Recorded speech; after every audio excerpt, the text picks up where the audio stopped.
Hello बच्चों, Gurukul academy platform पे आप सभी का स्वागत है।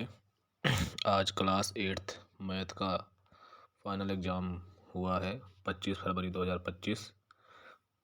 पिछले वीडियो में मैंने ऑब्जेक्टिव टाइप आपको बता दिया था। अगर आपने वो वीडियो नहीं देखा तो जाकर आप देख लें। इसमें हम आपको सारे क्वेश्चन सॉल्व करके लाए हैं PDF फॉर्म में, तो आप इसको देख सकते हैं। मैं आपको समझा रहा हूँ। पहला सवाल था, उसमें आपको फोर्थ एंगल निकालना था क्वाड्रिलेटरल में, तो और 3 एंगल दिए हुए थे। तो हमने लिख दिया यहाँ पर given that three angles of quadrilateral दिया था आपको 60, 80, यहाँ पे देखिएगा 60, 80 एंड 120 इज रिस्पेक्टिवली। तो हम लिख दिए चौथा एंगल को हमने मान लिया let the fourth angle is x, और चारों एंगल को जोड़ के दिखा दिया। चारों एंगल को जोड़ के हमने 360 दिखाया 360, because sum of all angle of quadrilateral is 360। यहाँ पे हमने रीजन दे दिया। क्लियर। यहाँ से एक्स को हमने इधर रखा और सबको उधर करके प्लस माइनस करके हमारा उत्तर आ गया 100 डिग्री। यानी जो फोर्थ एंगल होगा उसका जो वैल्यू होगा वो 100 डिग्री होगा। हमने लास्ट में लिख दिया hence the fourth angle is 100। ये आपको 11 नंबर सॉल्व हो गया। आपने इतना किया, आपको फुल नंबर मिलने वाले हैं। आप पूरा सोल्यूशन लास्ट तक वीडियो देखते रहे। 12th नंबर सवाल था, उसमें आपको स्टैंडर्ड फॉर्म में लिखना था। तो हमने क्या किया, यहाँ पे जो ये नंबर है उसमें एक डिजिट बाद डेसिमल लगाएंगे। 6 के बाद डेसिमल लगाया तो 6.941 लिखे, 6.941। फिर यहाँ से जब पॉइंट लगा यहाँ पर, तो इसके बाद हमने गिने कितने नंबर हैं। तो यहाँ से यहाँ पे पॉइंट लग गया, तो यहाँ से गिन लो 9 से गिनो, 9 से गिनोगे तो 1 2 3 और 5 0 यानी 8। तो हमने लिख दिया इसको 6.941 इंटू 10⁸ ये हो गया हमारा standard form. Clear. Next video था, नेक्स्ट क्वेश्चन था आपका 13 नंबर में बोला था कि यक्स बाई बराबर कांस्टेंट। तो यक्स को इधर रखे तो बाई इधर चला गया, नीचे चला गया। यानी हम समझ गए कि जो अगर यक्स बढ़ेगा तो बाई घटेगा, अपान में है। तो सीधी सी बात हमने लिखा है X is increase then Y is decrease, it is the case of inverse proportion. इसको हमने बोल दिया इनवर्स प्रोपोर्शन का केस था। चौथा क्वेश्चन में आपको रेशियो निकालना था 5 मीटर बटे 10 किलोमीटर। तो हमने क्या किया, 5 मीटर अपान में 10 इंटू 1000, तो उसको भी मीटर में चेंज किया 1000 में। इसको काटा 5 1 जा 5, 5 2 जा 10, 2000 हो गया। यानी इसका वैल्यू आ गया 1:2000। अगर आपने इतना किया है फुल नंबर आपको मिलेंगे। फिर अगला क्वेश्चन था एकाधिकन से। 35 को एकाधिकन मेथड से हमने ये किया हुआ है। तो इसका रूल होता है कि यूनिट डिजिट में 5 है तो यहाँ पे 5 इंटू 5 लिख दिया। इधर आपका 10th डिजिट में 3 है, उसमें एक ज़्यादा कर दो इंटू करके, तो 3 इंटू 4 कर दिया तो 12 हो गया। तो 12 और 25 को जोड़ के लिख दो 12 25, यानी 1225 इसका आंसर होगा। क्लियर। 16 नंबर मिस्टेक था, सबको नंबर मिलेंगे, क्वेश्चन गलत था। यहाँ पे 25 का स्क्वायर निकालना था, उसने एक न्यूनियन से बोला था। एक न्यूनियन से नहीं करना था, एकाधिकन से करना था। एक न्यूनियन से इसलिए नहीं करना है क्योंकि 25 जो है वो एकाधिकन से ही होगा।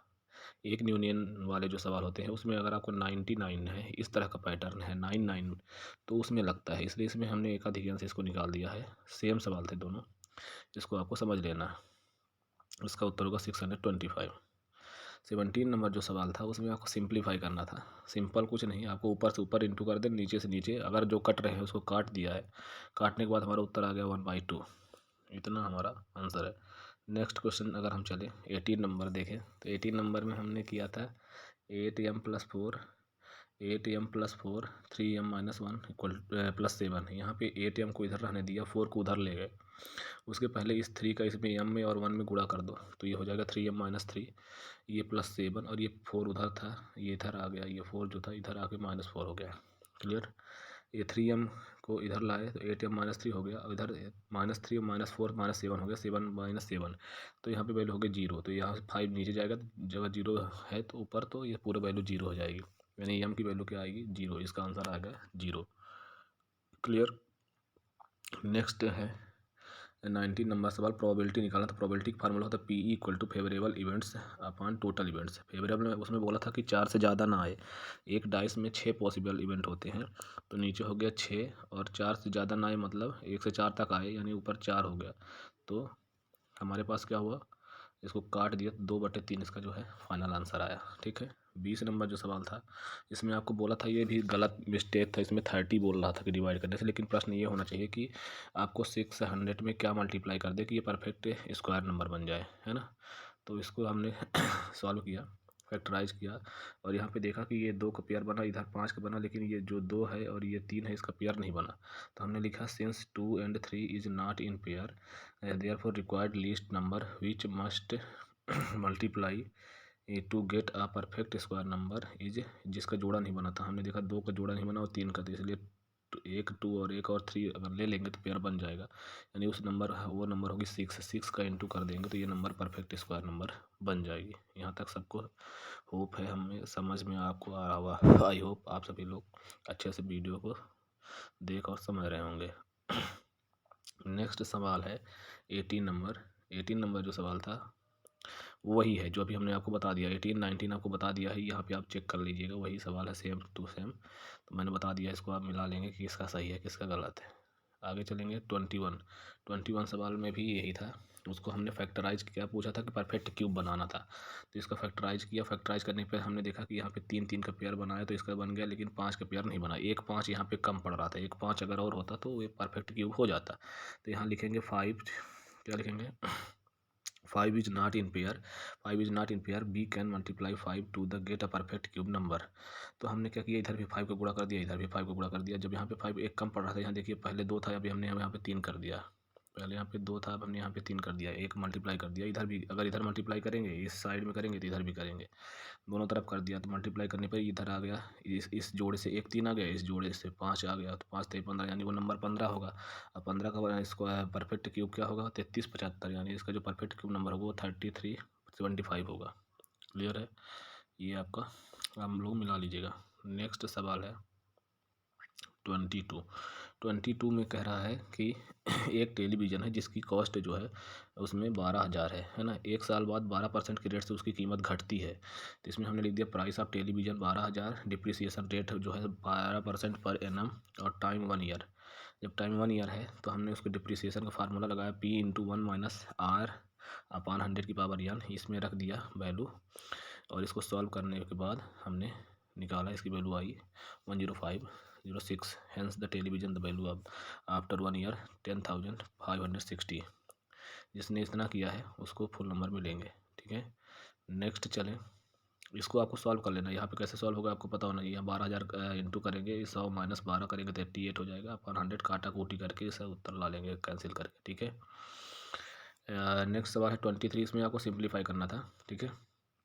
तो जो ये a प्लस बी है इसको रहने देंगे, इसको भी रहने देंगे, ये c जो है इसको हमने इधर इधर ला दिया है ना, और इधर इस c का इंटू इस c का इंटू कर देंगे, तो इसको सेम रहने दिया और इसका इंटू करेंगे तो ये क्या हो जाएगा 2ac माइनस 3bc। इस वाले c को इस वाले c को अंदर गुणा कर दिया। क्लियर, यहाँ से देखो अब इस a का पूरे में गुणा कर दो, इसमें पूरे में, है ना। ये जो a है इसका गुणा इसमें कर दिया, इसमें कर दिया, इसमें कर दिया, है ना। तो इसको कर देंगे, फिर b का गुणा इसमें इसमें इसमें कर देंगे। तो इसमें गुणा करके दिखाते हैं आपको कैसे हो रहा है गुणा करके, ठीक है। चलो, तो अब आपको दिखाते हैं, a का गुणा करेंगे तो इसमें इधर देखिएगा तो ये 2a² हो जाएगा minus 3ab plus ac plus 2ab। इस वाले ब्रैकेट को खोलेंगे जब, तो इस वाले ब्रैकेट को खोलने से क्या हो जाएगा, ये माइनस होगा, तो ये वाला चिन्ह प्लस हो जाएगा यहाँ पे, ठीक है अंदर। तो यहाँ पे आपको दिख नहीं रहा होगा, कट गया है ये पूरा इधर, तो आप देखेंगे इधर जो इधर था गुणा करने पे, ठीक है। तो यहाँ पे ये आपको यहाँ पे लिखा है, यहाँ पे देखिएगा माइनस 2ac लिखा है ना, आगे होगा प्लस 3bc प्लस 3bc, यहाँ पे हम लिख रहे हैं प्लस 3bc, ठीक है। फिर यहाँ पे हमने इसको देखो 2a² कहीं नहीं है लिख दिया, यहाँ पे ab है 3ab माइनस में, प्लस में 2ab, तो यहाँ पे माइनस ab बच गया। ac है और यहाँ पे 2ac है माइनस में, तो यहाँ पे माइनस में ac बच गया। क्लियर, फिर यहाँ पे 2ab था, हो गया ये 2ab। ये देखिएगा ये bc जो है ये bc है और ये 3bc है, तो 1bc और 3bc मिलकर 4bc हो गया, और ये आपका माइनस 3ab², ये इसका उत्तर होगा। मतलब आपको इसमें फाइनल उत्तर इसका आपका ये होगा, ठीक। इसका इतना आया है वो आपका सही है।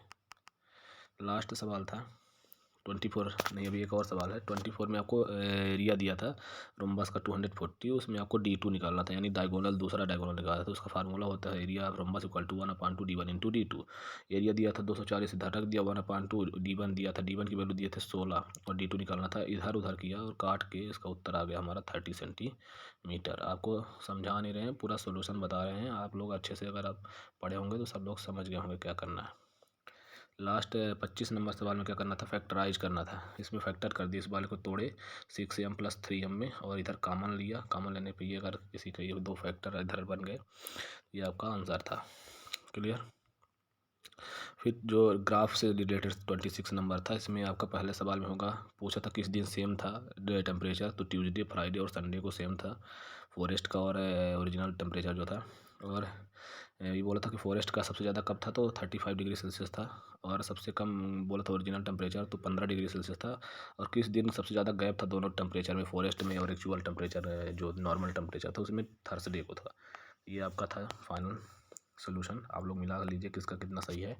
Thank you watching for my video. मैं आर्यन सर आप सभी का स्वागत वंदन करता हूँ। मेरे वीडियो को देखिए और कमेंट करके बताइए किसका कितने नंबर का सही हो रहा है, और बताइए अपना नाम और बताइए कि हमने इतने नंबर का करके आए हैं सर। कमेंट में पूरा बताइए मुझे। चलिए मिलते हैं नेक्स्ट वीडियो में। Thank you.